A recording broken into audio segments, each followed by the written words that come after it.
Today on Locked On Rockies, a good August for a young Rockies bullpen arm and just enough to beat the Marlins.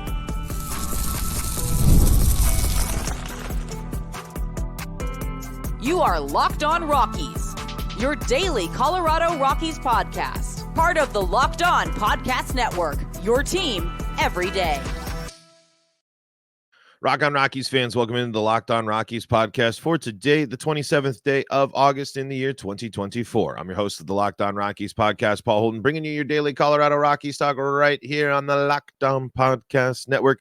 You can also find us on the Locked On Rockies YouTube channel where you can be part of the show. You could fire off your Rockies hot takes. You can let me know what's on your mind when it comes to the Colorado Rockies. An interesting, it was kind of a boring game last night, but some couple of storylines we'll take away from it, especially from Angel Chavihi, who continues to pitch well in the month of August. We're going to take a look at his numbers and take a look at the comparing his first 2 months in the big leagues with the Rockies. We're going to talk about that.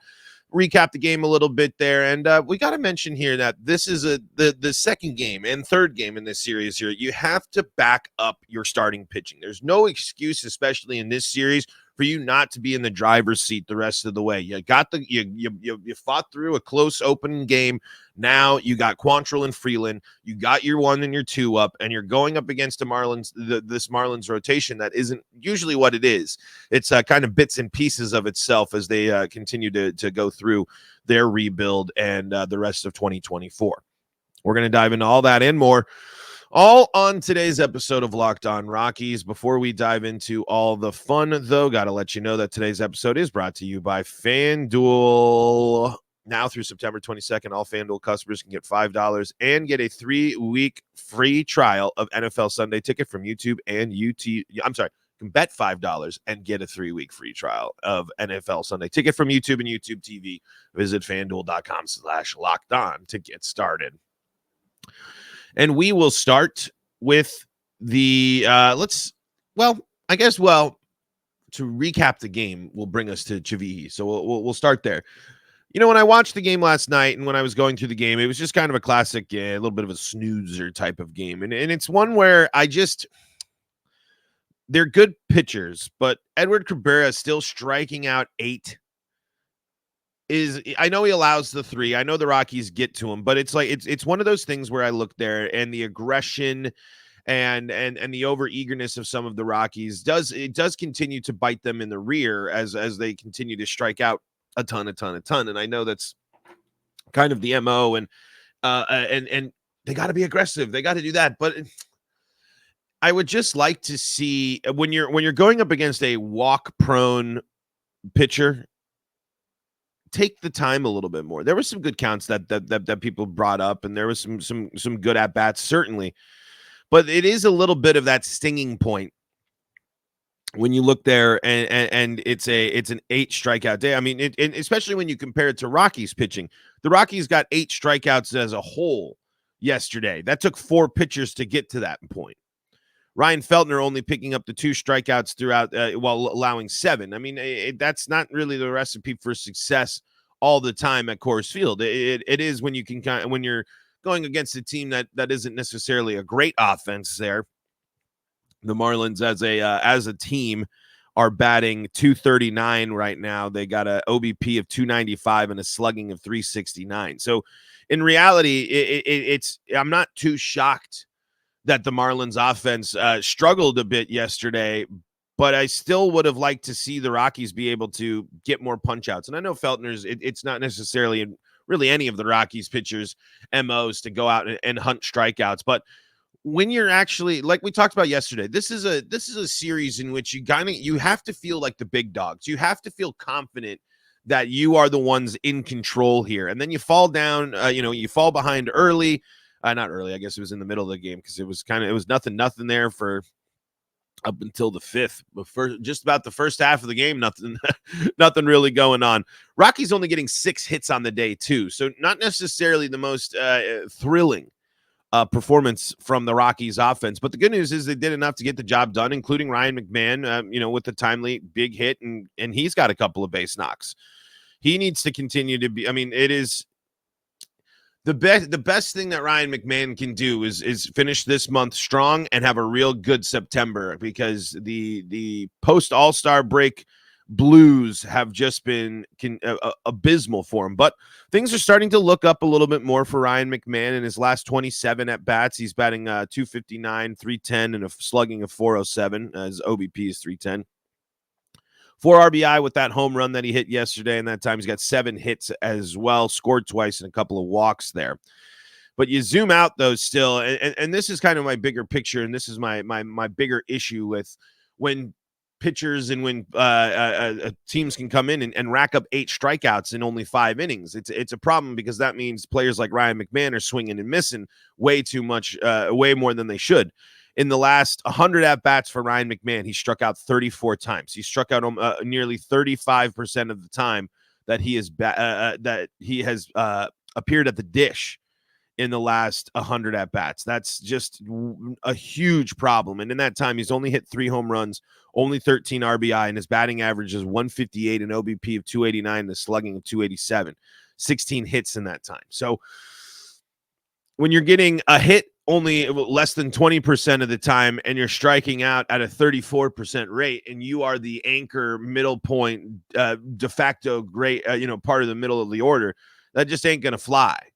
And I know bad stretches happen, but it's the unfortunate. We've seen the movie before. We've seen this setup before from Ryan McMahon, and I don't want to see this sequel anymore. I want to see Ryan McMahon really start to hone in on the craft and work on things and take veteran steps forward, because getting to a spot where he is more confident and comfortable, someone that's getting up there and really developing his batter's eye. I mean, that is what I would love. Ryan McMahon should be working on his plate discipline and pitch selection and batter's eye for the rest of the season, so he can cut down on these swings and missed strikeouts. He can cut down on these moments where he comes up not just empty, but empty in big moments for the Rockies. Good news is last night wasn't one of those moments, and the Ryan McMahon is starting to show, like I said, starting to show some life here after the in the second set of these 100 at bats. The last 50 or 60, a little bit better, not much, but still an improvement. In some areas, everything goes up. The average, the OBP, the slugging all goes up. And still high on the strikeouts, though. But I like to see here now for a 7-game stretch for Ryan McMahon, he's got only the 5 strikeouts. And the good news is back-to-back games for Ryan McMahon in which he doesn't strike out. And back-to-back games in which Ryan McMahon has an impact on the game. I know the finale in the Yankees wasn't much, but he still did drive in a run, still did get a walk. Still, he's been on base now in back-to-back games at least twice without striking out, which is always good. Because the emptiness of a Ryan McMahon strikeout is how teams like the Marlins, stay alive. It's when the Rockies look to Ryan McMahon and their other players, and they go up and they swing and miss. It is just the total deflation for the Rockies, and that's been the case far too often this year.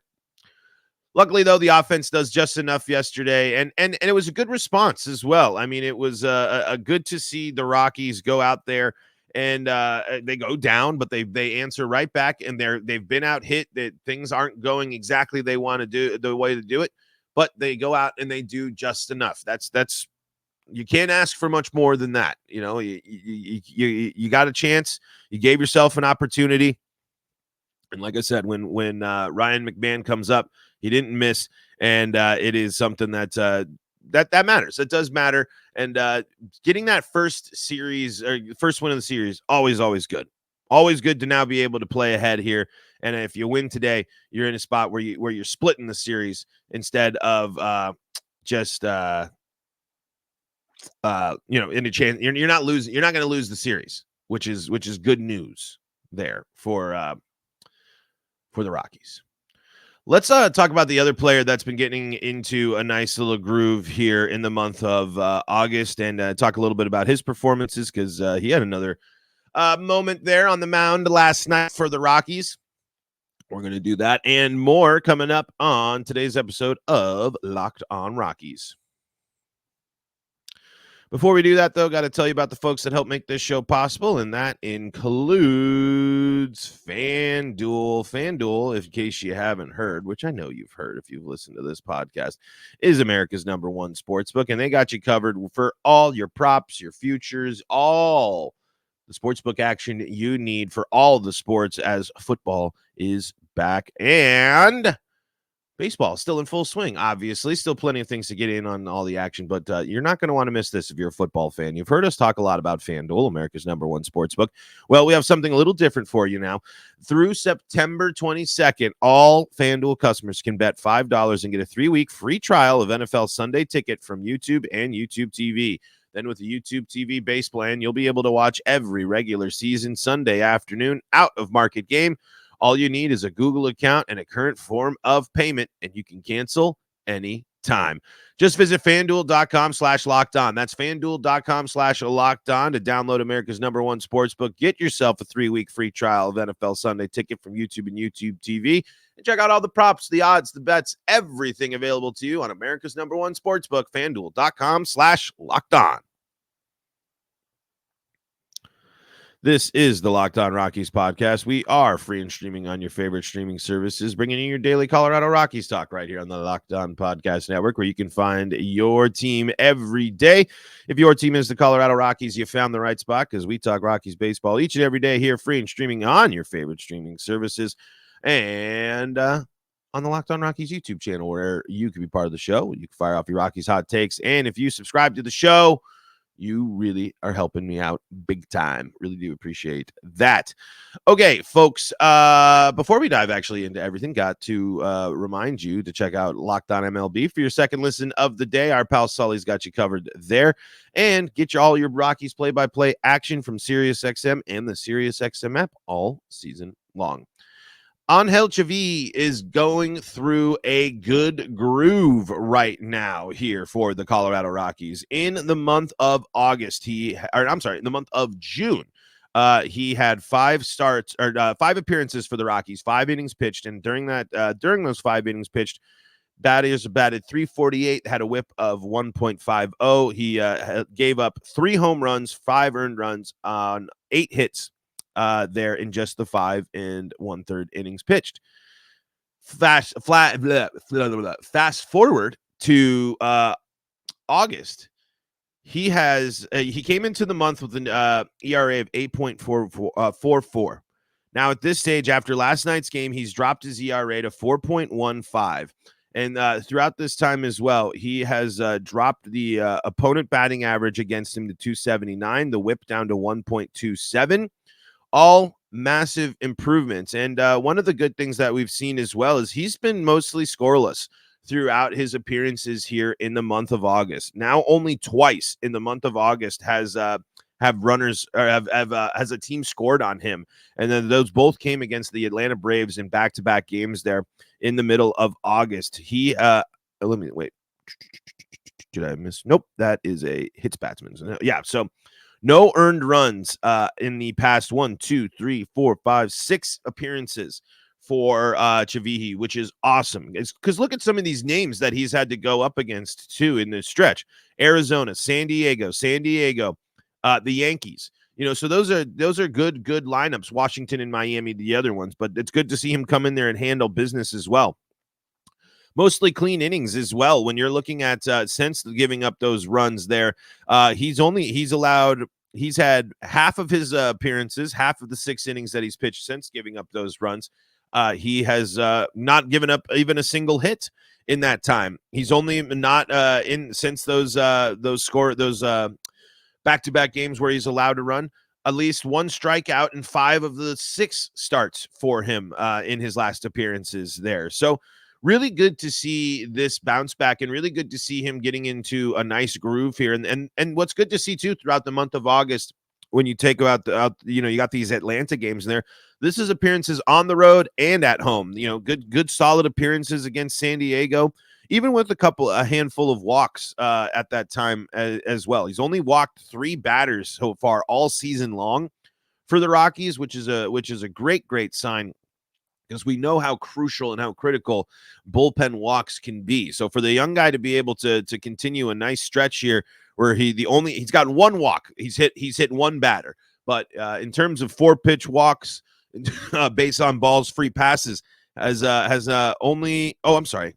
Where did it? Yeah, okay. I was like, that doesn't seem right. I hadn't scrolled down all the way.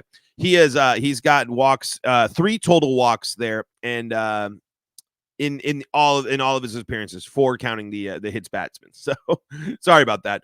The walked 1 against Washington, walked 2 against San Diego, and hit a batter in the Yankees series. I think that was the Judge pitch there too. But so never mind. Sorry about that. Completely. There's some stats that all swooshed together there, but still only 3 walks in what is 17 innings worth of work. It's great.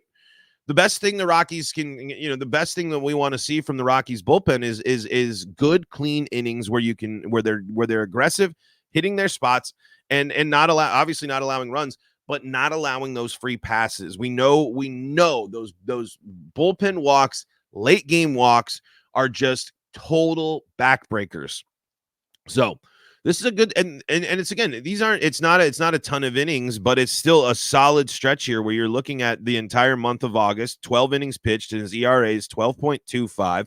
He's given up 3 earned runs off 11 hits. He's got 10 strikeouts in that time, 3 walks, and really the most of the damage done in terms of the earned runs, it might be all of the earned runs actually against him, came off the long ball.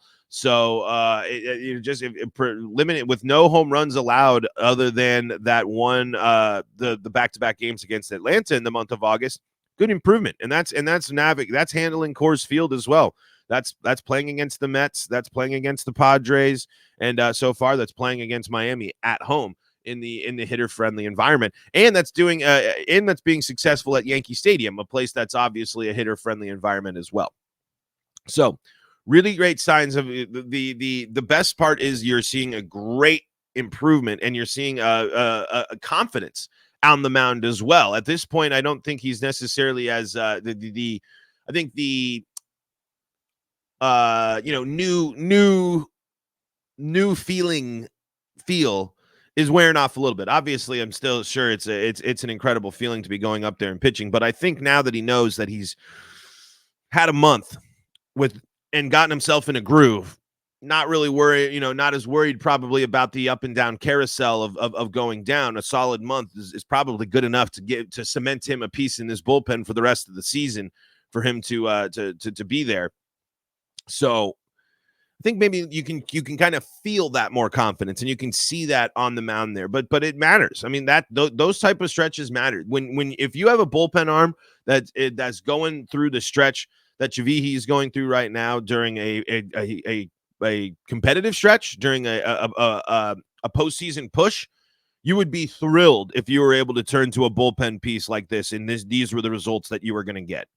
That you were going to get, let's see, 1, 2, 3, 4, 5, 6, 7, 8, 9, 10, 11, 12 appearances in the month of August, and in 10 of them, he's going to throw a scoreless inning, with very minimal walks. You are pumped about that, especially if you're playing a game where, just think it's a Kyle Freeland gets you into the 6th. Javihi can come into the 7th. If Kinley and Vodnik are on it, I know that it's there. Kinley got the save last night. Shout outs to him. But those type of things can start really piecing together. That's a solid Rockies win when all of those pitchers are able to pitch at the best of their abilities. That is putting the Rockies in a position to win the ball game, and it's putting them in a position to back up their starting pitchers, which, as the Rockies go through the rest of this series, it is crucial that they do. The Rockies have to start backing, or have to be aggressive here, and really look at this favorable matchup, and they gotta go into Terminator mode, especially in these next 2 games. And we're going to talk about that coming up here in segment number 3 of today's episode of Locked On Rockies. Before we do that, though, got to tell you about the folks that help make this show possible, and that includes SupplyHouse.com. SupplyHouse.com is the site made for the skilled trades. Order supplies from the website that is made for the skilled trades. Find thousands of parts from hundreds of brands in just a couple of clicks at SupplyHouse.com. SupplyHouse.com gives you 24/7 access to a huge selection of plumbing, HVAC, and electrical supplies with fast delivery anywhere in the U.S. Need help with an order? Get industry-leading support and after-sales service from their friendly and knowledgeable customer support team, and talk to a real person, yes, a real person, every time. And there's great news for plumbers, technicians, and contractors. Being a pro has its perks. Trade industry professionals can join their free Trade Master program for free shipping and serious discounts on every order. Over 100,000 pros already trust the Trade Master program to deliver results. Apply for your membership today and get a competitive edge on every order at supplyhouse.com/TM. Save money and time when you order online. Order plumbing, HVAC, and electrical supplies from supplyhouse.com. Real people, real service. This is the Locked On Rockies podcast. We are your number one Rockies daily podcast. Yeah. Buzzwords. Pew, pew, pew, pew. Just kidding. We're one of many great daily Rockies content creators out there. And for you to make us your first listen of the day, for you to support the show, for you to subscribe, for you to tune in and hang out with us here, really does mean a lot, folks. Thank you so much. I really do appreciate y'all rocking and rolling with me here all season long. Hey, if you're on the YouTube side, it's probably hard to see, but I added a new little Easter egg into my hat behind my head collection. If you can't see, the new hat that is right there, roughly, that's a Rockies Rookies hat from way back in the day. I don't know if it's actually specifically mine. It might be a hand-me-down. When you're the youngest of three, you end up with the hand-me-downs, you know. But yeah, there you go. So I added a little bit, another piece to my Rockies memorabilia there. I changed the hat out there as got to clean up some of those hats. But anyway, this of course is the Locked On Rockies podcast. Thank you for tuning in, and for your second listen, go check out Sully, our pal Sully. He's breaking down all things baseball. But I want to finish up this by saying that this is a rare moment here in which the Rockies should be a Terminator or a chum in the water type moment for the Rockies here. You got Cal Quantrill going up on the bump, and I know with Cal Quantrill, it has ended up being up and down with him, but he's still put the Rockies in positions to win more often than not this season. You need to back your starters, and you need to get after this positive matchup that you're going with here today. Rodri Munoz is pitching for the Marlins today. He's 2-7 with a 5.98 ERA, a WHIP of 1.51, and 81 innings pitched. He's got 70 strikeouts, so the strikeout is still there. Absolutely. I mean, he's got swing and miss. He's also got 41 walks in that time, and he's allowed 23 home runs. This has to be lock in. This has to be good, the right aggression. This has to be a situation in which you see there, and if that type of pitcher is going to roll into Coors Field, they need to be ready to back him up. They need to be ready to play some defense. They need to be ready to eliminate some offense here from the Rockies. This needs to be a moment or a game in which the Rockies get after it. When you look at Munoz's last appearances, he hasn't gone more than 3 1/3 in his last two appearances. He's given up 4 earned runs, 3 earned runs. In his last 5 appearances, he has given up at least 2 earned runs, and he hasn't gone further than the 5th inning. Now, he's got a 7 strikeout game in there as well as a 5 strikeout game, and that can be a problem for the Rockies. But you want to know what else he's got? He's got 3 walk games in his last 5 starts. He's allowed homers in 4 out of his last 5 starts. This is a matchup in which the Rockies have to capitalize. Losing this game or going into the 6th or the 5th inning and it's a shutout on both ends still is not acceptable. I mean, this is a game in which the Rockies this is a game in which we have to have expectations for the Rockies. This is a game in which we have to actually sit here and expect that this team goes out and handles business today. I want to see the young players go out there and make a little bit of a statement today, understanding the instead of playing as the underdogs as they have played time and time again this year, and as they often are, go out and be the big dog. Go out and be the favorite. Go out and back up your starter. Because we can't be having Cal Quantrill and Kyle Freeland be going deep into the game scoreless and losing ball games. I know the Yankees are good, but it's still a pretty big bummer that the Rockies offense couldn't do anything to back up a solid Kyle Freeland performance. And for that to happen at home against the Marlins right now, against this Marlins team in the state that the Marlins are in at this point in the season, is unacceptable.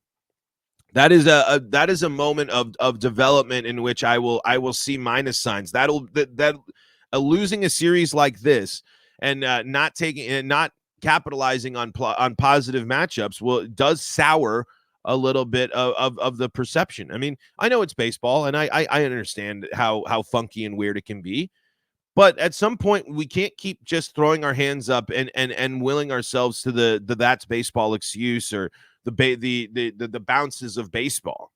The Rockies are going to have to make their own luck. The Rockies are going to have to make stuff happen. And one of the ways to do it is by beating bad teams, especially at home. This sets the stage. We talked about this yesterday. If you win tonight's game, you are putting yourself at 2 games below 500 at home this season.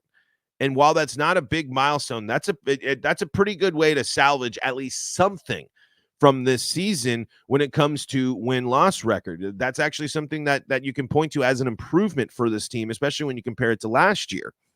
And it's going to, and if the Rockies are playing to avoid the 100 losses, which is going to be tough, 17 losses to go, you need to win these games. You need to win these series. In fact, in reality, you need to sweep this series. Like it really shouldn't be that surprising to say that. I mean, it does. Miami is reeling right now. Moved a bunch of pieces, done a bunch of stuff. At least with the Rockies, it's been a lot of young players who have been kind of around now for a chunk of the season, who have their feet under them a little bit more now, and are in a different spot than when the Rockies played the Marlins before. But this is it's okay to have expectations for the Rockies in this series. It's okay for us to sit here and want them. I don't want it to be close like last night. I want to see the Rockies thrive. I want to see the Rockies be successful here. I want to see the Rockies get after it, especially if your starters are going to give you some performances, because I'm pretty sure there. I mean, it's a plus matchup for Cal Quantrill here. He's got the advantage across the board, except maybe in walks. He's pitched, 50 more innings than Munoz this year, so that has an impact. But if your starter's putting yourself in a position to win, and you're going up against a guy who has really been struggling of late in your offensive-friendly environment, got to make him pay. Miami is 22-40 away. They are also a team that isn't necessarily great away from home. That's not necessarily great in general. So this game. This game needs to be this needs to be get out of the gate, first inning, set the tone, set the stage.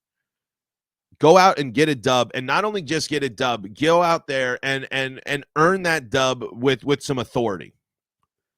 Flex what little muscle that you do have, and flex that you don't want to be the bottom team in baseball.